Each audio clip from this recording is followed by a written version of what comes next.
Magandang umaga po sa lahat, Luzon, Visayas, Mindanao po, kung saan kayong panig ng mundo. Nagbabalik tayo rito sa ating YouTube channel po, Samuel Soriano TV 29 para mag-discuss ulit ng another coins, world coins po ang ating binabanatan sa umagang ito. Ay special shoutout natin dyan sa ating kaibigan po, si MJ Macali po at James Matt Macali po at saka yung kanyang asawa na si Lourdes Macali, Gineben Macali ang kanyang bunso at magandang umaga sa inyo. Ayan po.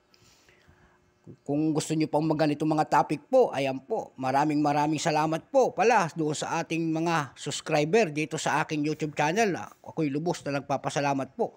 Yung mga nanonood pa po na hindi pa nakasubscribe, pwede naman po pakipindot ang ating notification bell para ma-update po kayo sa ating mga gagawin pang mga latest na video po, lalong-lalo na yung mga nanonood po.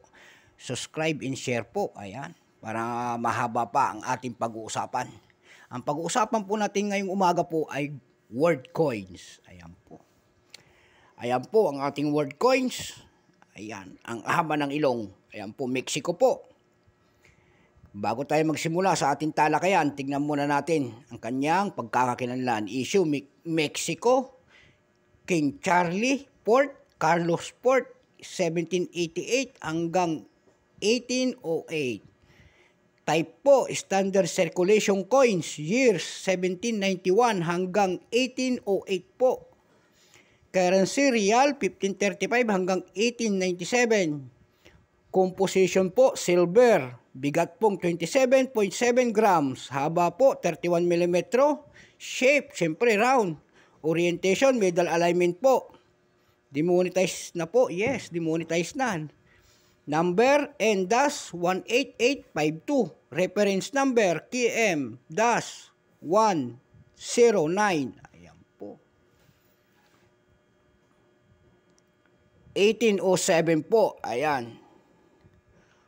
Ang kung tawagin po ito ay TH Overdate Variety Excess. Ayan po. Ang hirap naman.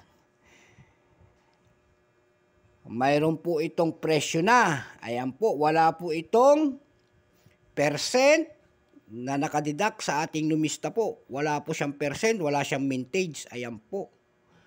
Ang kanyang presyo po, yung kanyang fine ay 4,200 pesos. Yung almost uncirculated po ay 13,000. Yung uncirculated po nito ay 30,000 pesos po. Ayan.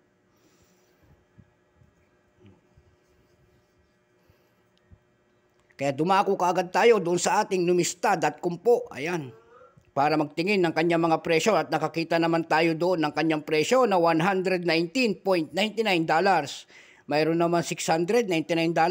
Ayan po. Kaya dumako kaagad tayo doon sa ating eBay na pamalakasan.com. Doon sa ating pagmamasid, nakakita naman tayo ng kanyang presyo doon na $596.70. Ganyang kalalaki. $73.27, $46.5, $18 at saka $83. Ayan po. Ayan. $83. Kaya dumako kagad ako doon sa ating carousel.com ulit para makapaghanap ng presyo. Ayan po, yung mura-mura pero may nakakita po tayo doon na 4,500 pesos po ang isang piraso nito. Ayan po. Kaya kung kayo may ganito at mahirap naman mag-ano nito, mag-ano-ano, kung talagang original o hindi, bahala na po tayo. Ayan po at magandang umaga po sa lahat ng manonood sa aking YouTube channel po. Maraming salamat sa nakasubscribe. Ayan po, thank you po. Doon sa mga hindi pa po, pwede naman pakisubscribe po, pakipindot ng ating notification bell para ma-update po kayo doon sa mga latest ko pang gagawin mga video po. Hanggang dito na lamang po, Luzon, Visayas, Mindanao, kung saan kayong panig ng mundo po. Bye-bye.